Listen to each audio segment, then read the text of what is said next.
Hey Bookmatic lifelong learners, so we're here with the April Q&A and I have 9 questions to be answered here. But before we move on to all the questions, I just want to say that if you're watching this on Instagram, you can go over to YouTube, Bookmatic YouTube, and watch the full video. I'm only going to be uploading one segment on Instagram. So watch the full video on YouTube, and also if you're watching this on YouTube, you can go down to the description and see exactly where each question lies. So if you want to skip forward to a different question, feel free. I don't mind if you do that, especially, because not everyone wants to know about one particular answer to a question. So watch what you're interested in watching, and I hope that you enjoy the video. So let's get straight into it. Here's the first question here. It is by Shalamang. How to build a healthy new habit? So this is a great question, and I can definitely answer, especially with reading, but this rule basically applies to any habit. And if you've ever read the book Atomic Habits, which is a fantastic book, you'll know that keep it simple. So let's take reading for example. So keep reading simple. If you're just starting out to read nonfiction books, then I highly recommend just reading maybe 5 to 10 pages per day. Also, of course, reading something that you're interested in, but make sure you do it consistently. So any habit, right? Do it consistently. Try not to skip a day. I always use the rule of never miss more than one day in a row, and that really, really helps out. So just think about all the different great habits that you want to start, like running, maybe you want to cook healthier, and then just try to make it easy. So buy, the healthy foods at the store. Make sure you're always stocked, and every night, have enough time to cook a great meal. Reading, set aside a specific time during the day to read a book, and do it every single day. So that's just a short little summary, my own thoughts and thoughts from Atomic Habits, and it will work out great for you if you do that. Okay, so let's move on to the second question here. What is the main reason that you read? This is from Fernie Gut. Fernie Gut. What is the main reason that you read? Okay, so the main reason why I read any nonfiction book is to try to improve my life. If I feel like it's not improving my life right now, then why should I read it, right? Now, that doesn't mean that I don't read something that maybe I'm interested in. Like I'm interested in poverty, like solving poverty. So of course I might read some sort of economics book or something like that. But basically I use that #1 rule of what can this book do to help me move forward towards my big goal. That is one main key for reading nonfiction books. Whereas fiction, the main reason why I read fiction is just to get some relaxation. Also, fiction is good for creativity as well. And but fiction is not so important to me. Not as important. I will pick up a fiction book here and there, maybe once every other day, to just relax. Okay, so next question here is M17 and books. Why had you started reading books? Okay, so this is very similar to the previous question. What is the main reason why you read? Why had you started reading books?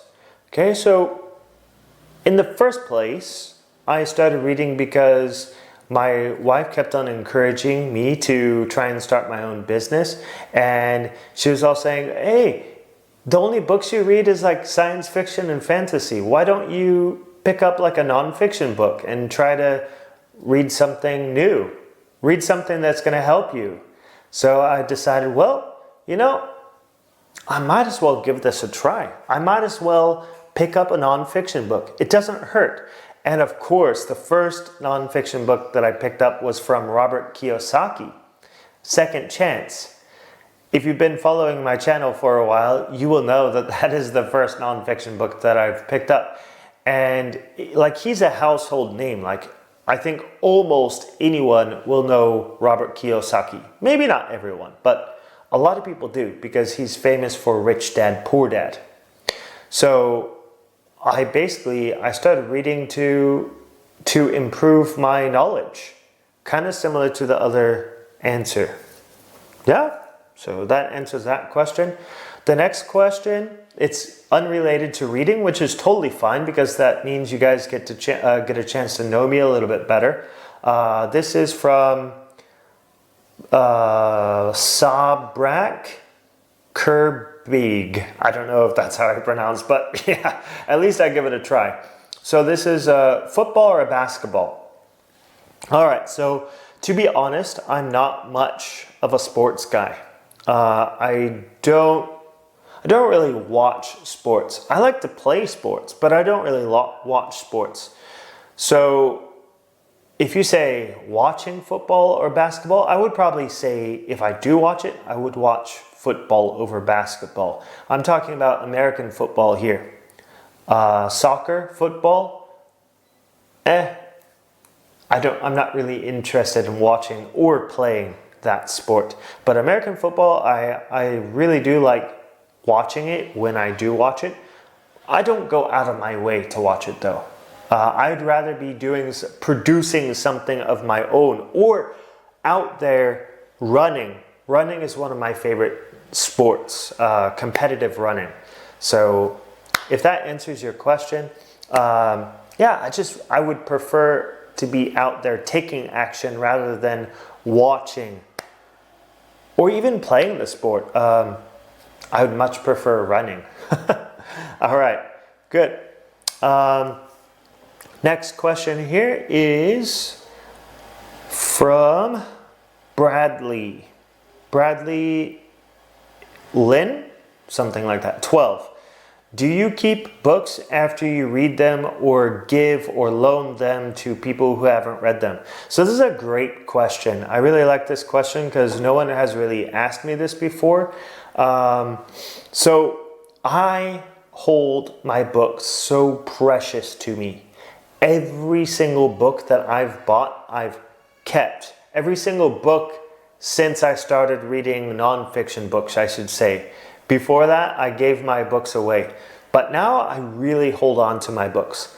I don't mind buying a book as a gift. Like, I bought Atomic Habits and also The Power of Habit. I bought both of those books as a gift, as a giveaway on Instagram, probably in 2019 and 2018.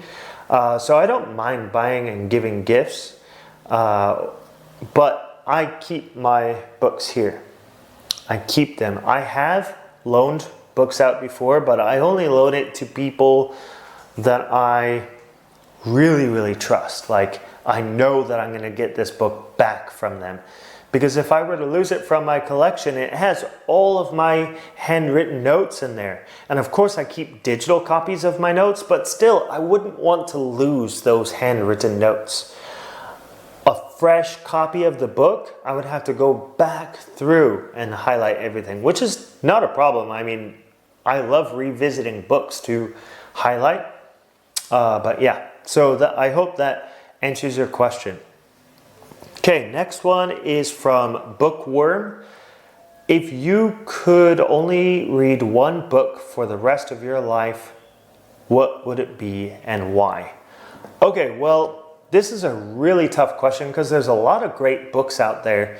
But I would say because everything is based on habits, then maybe I would read Atomic Habits.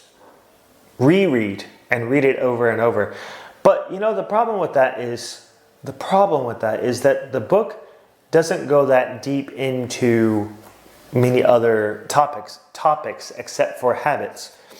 But I suppose that if I really become very, very productive, even more productive than I am right now, because of the habits that I build up, that I could probably learn or do anything I wanted to, right? So yeah, Atomic Habits it is. All right, let's see, where's the next question here? Gotta look through the questions on my phone. Okay, so this is from Piyush. A book that changed your life. We're gonna go with The 4 Agreements by Don Miguel Ruiz.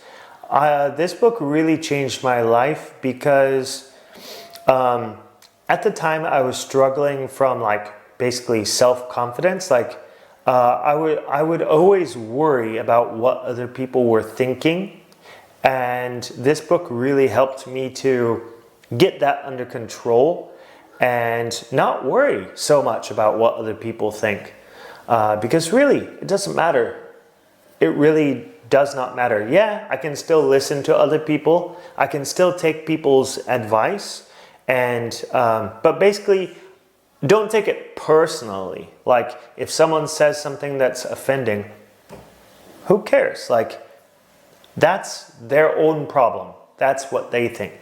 So this book is really cool, and it's not just about that, but it's also about taking action. Because one of the agreements is always do your best. Nothing more, nothing less. So I really hold this agreement, and it really helps to keep me productive. Love it. That book is something that I would always return to time and time again. Okay? And that actually answers the question of Min's notes. So Min's notes, which book do you go back to time and time again? The 4 Agreements. Definitely. Because I want to remind myself that, other people, their opinions can be their opinions. I can take what I want to and leave what I don't want, So I will go back to that book yearly and I will reflect on it. Okay, another question here is, do you love classic books? Yes, classic books hold so much knowledge. I need to get into classic literature. I haven't really got into classic literature that much, so I want to dip into that. But there's also the classic nonfiction book like Think and Grow Rich. So these really hold a lot of value because they've stood the test of time. Meditations, right? That's a classic way back when, right? So these books are very valuable, and a lot of the modern books sprout from those older books. So it's really interesting to look back on history and see these older books and how much value they hold. Okay, good. Let's go on to the next. Oh wait, that is the last. Okay, great. So I guess I rushed through all those questions, but I believe I answered them to the best of my ability, and of course I could talk about them a whole lot more. So if you do have any questions about these, about the answers I gave, feel free and message me anytime. Feel free and ask me any question anytime. I will do my best to answer you. And if you enjoyed this video, definitely give it a like. Definitely subscribe to the channel because I got more videos coming up like these. I mean, this is fantastic to have such a great community of lifelong learners. So I appreciate you watching, and I will see you in the next video, the Q&A, the takeaways, the reflections, all that good stuff. Thank you very much. See you soon. Thanks for watching, everyone. Make sure to like, comment, and subscribe for more videos like these. Also follow my other social media accounts such as Instagram, Facebook, and Twitter for more valuable content. Thank you for watching again, and I will see you guys next time.